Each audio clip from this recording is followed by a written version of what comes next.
নমস্কার বন্ধুরা, আজ সকাল সকাল নিয়ে চলে এসেছি একটা টিফিনের রেসিপি নিয়ে। তো আমি ডিমটাকে একটু ফাটিয়ে নিলাম, এর মধ্যে একটু লবণ দিয়ে দেবো আর দিয়ে দিচ্ছি লঙ্কা কুচি আর পেঁয়াজ কুচি দিয়ে ভালো করে ডিমটাকে ফাটিয়ে নেব আমি একটু, যাতে ডিমের অমলেটটা করলে খেতে ভালো লাগে।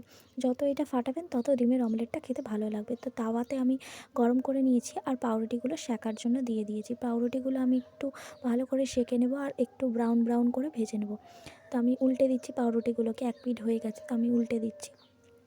তো উল্টে দেওয়ার পরে আমার মনে হলো যে পাউরুটিগুলো আরেকটু ভালো করে ভাজা দরকার। তো আমি আবারও পাউরুটিগুলো উল্টে পাল্টে আমি ভেজে নেব। পাউরুটিগুলো আমার প্রায় ভাজা হয়ে গেছে, আমি থালাতে প্লেটে তুলে নিচ্ছি। তার মধ্যে আমি এই তাওয়াতেই আমি একটু তেল দিয়ে দেবো। তেল দিয়ে আমি ডিমের অমলেটটা ভেজে নেব। ডিমের অমলেটটা আমি দিয়ে দিয়েছি ভাজার জন্য।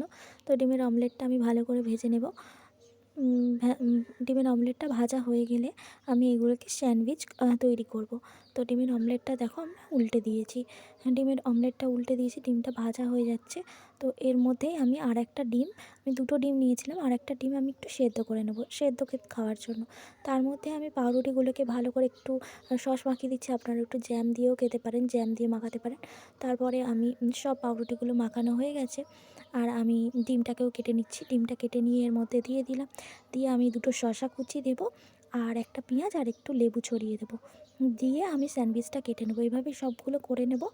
আর আপনারাও যদি এরকম আরও নতুন নতুন রেসিপি পেতে চান তাহলে আমাদের চ্যানেলটার সাথে থাকবেন। এবার দেখুন এটা ভালো করে কেটে নিয়েছি আর আমার সবগুলো হয়ে গেছে। প্লিজ সাবস্ক্রাইব করে দেবেন চ্যানেলটা।